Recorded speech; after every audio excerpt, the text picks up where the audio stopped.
morning to you. Good Monday morning. Welcome to the broadcast. Well, two of my girls are back today. I've got two of you back.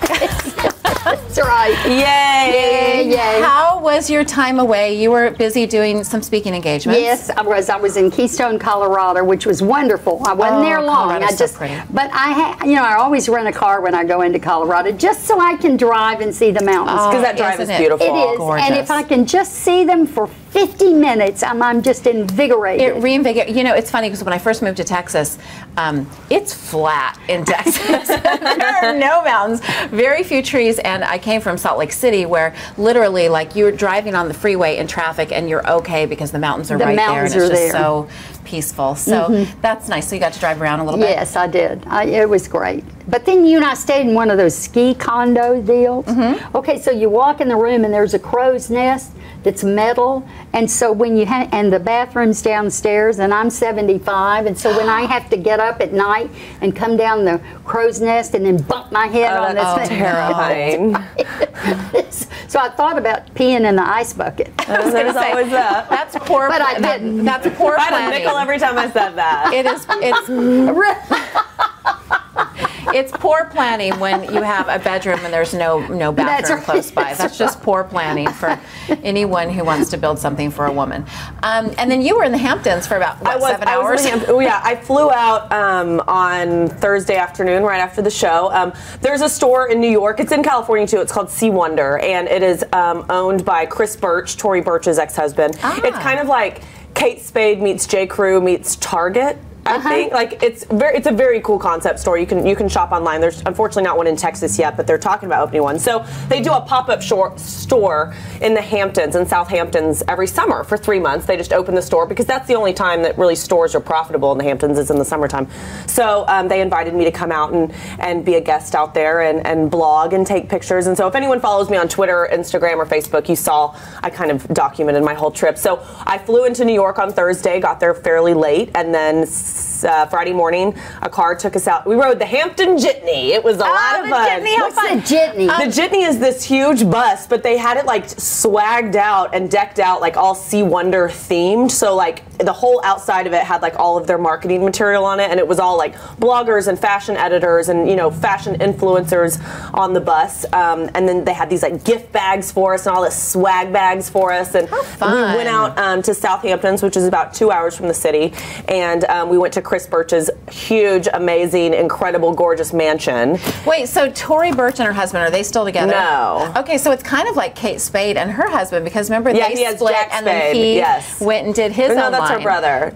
I don't know. Well, I know her husband went and opened his own store and did his own thing, and she was upset because like his store sort of looked like what her store looks, but his price point's lower.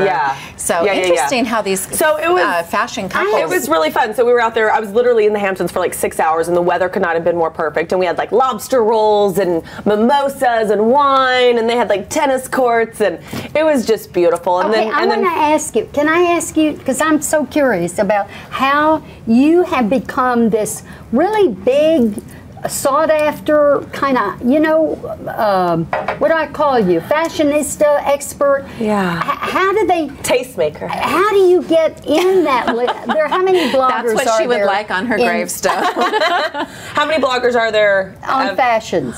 I mean, there's thousands and thousands. So you are narrowed down into that group that would be invited to in that select few. Yeah, I think a lot of it just has to do with like your audience and your reach, and how active you are on social media and kind of the influence and the audience that you reach. I've been fortunate enough to have an audience of readers and followers and people that I like to think are engaged in my blog, and so brands want you to be ambassadors for them, and brands, when new product comes out and new store openings happening, they want you to be a part of that because they know that if you talk about their product, then you're hitting an audience that they might not have hit otherwise. But what's so great about you is that you take that camera with you, don't you? Yeah. And what I love about you is that you're not only writing the blog, you're not only producing the blog, you are shooting the film, you were like a one-man band. I'm a one-man show. So that happened on Friday. So then Saturday morning at 6 a.m. I jump on a plane, and then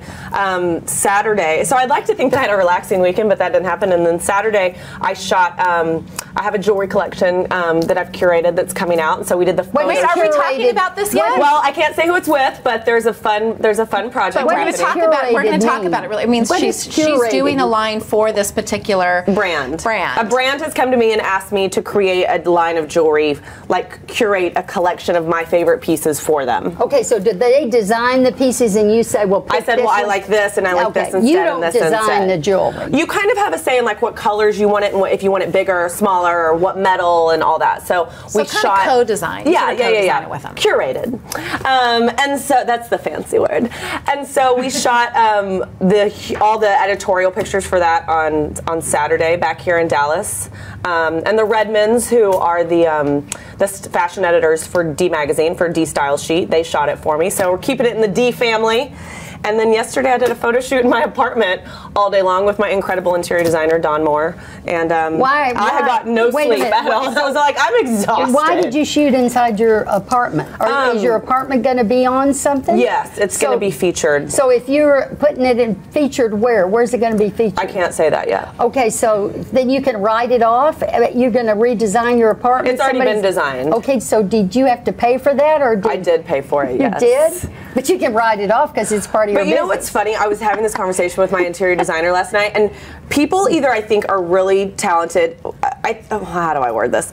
I don't know anything about interior design, and it has been a long process for me to admit that, y'all. Like, I love fashion and I love putting clothes together, but when it comes to interior design, it's a whole different animal. Y'all, I know nothing. Nothing. And it pains me to say that out loud. Aww. Well, congratulations. I know. I'm so proud of you. There is one thing you can't do. I heard it here first. Well, gosh, you guys are making me feel bad. All I did was plant some flowers in the back, and all I did, we went to the mall. That's right. All I did was rent a was car. was exceptional. Tell me about your weekend. I'm not kidding you. That was my weekend. I would have loved to have had a weekend like that. Like, I woke up this morning, I was like, I didn't have one day this weekend that I did laundry and went to the grocery store and didn't put makeup on. Poor you. Reverse snobbery, there it is.